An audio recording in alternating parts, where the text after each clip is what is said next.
Bienvenue. Pour continuer notre introduction au monde dans lequel le mouvement religieux qu'on va connaître sous le nom de l'islam va naître et se développer, il nous faudrait avoir une idée sur les religions de la période que les historiens modernes appellent l'Antiquité tardive dans le Proche-Orient et le bassin méditerranéen, c'est-à-dire la période qui s'étend à peu près du 3e au 7e siècle de notre ère. Dans ce monde-là, une religion qui joue un rôle important est celle du judaïsme. Il est clair que les traditions juives ont été très influentes sur le développement de ce qu'on appelle le monothéisme, c'est-à-dire le positionnement d'un Dieu unique, créateur, mais aussi acteur omniprésent dans les vies des communautés et des individus. Ce concept a une histoire et les historiens de la Bible hébraïque notent que les Israélites anciens voyaient leur Dieu comme unique, mais comme leur Dieu, un Dieu parmi d'autres dans l'environnement du Proche-Orient. On passera plus tard au concept d'un seul Dieu, voyant tous les autres comme de fausses idoles. Le Dieu d'Israël était connu partout dans le monde du Proche-Orient pour plusieurs raisons, surtout à cause de l'exil dont ont souffert les Israélites anciens, d'abord sous les Assyriens durant le 8e siècle avant notre ère, et plus tard sous les Babyloniens dans le 6e siècle avant notre ère.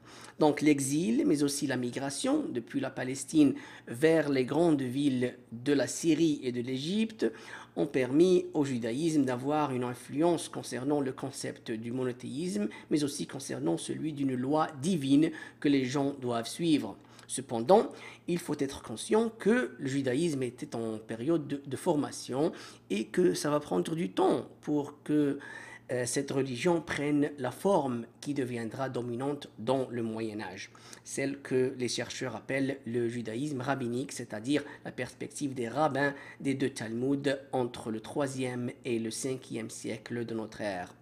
Le Talmud de Jérusalem et le plus prestigieux Talmud babylonien, qui sont des compilations écrites de traditions orales très riches, elles-mêmes des commentaires en hébreu Gemara, des commentaires sur la Mishnah, une compilation attribuée au rabbi Juda le prince vers l'an 200 de notre ère. Une compilation qui aurait représenté la Torah orale ou l'enseignement oral que les rabbins voyaient comme une deuxième révélation divine reçue comme la première par Moïse au mont Sinaï, donc en même temps que la Torah écrite. De là, étant des experts dans cette Torah orale qui explique et complète la Torah écrite, et étant les héritiers des traditions des sages du passé, les rabbins se présenteront comme les interprètes privilégiés de la Torah écrite et des autres livres du Tanakh.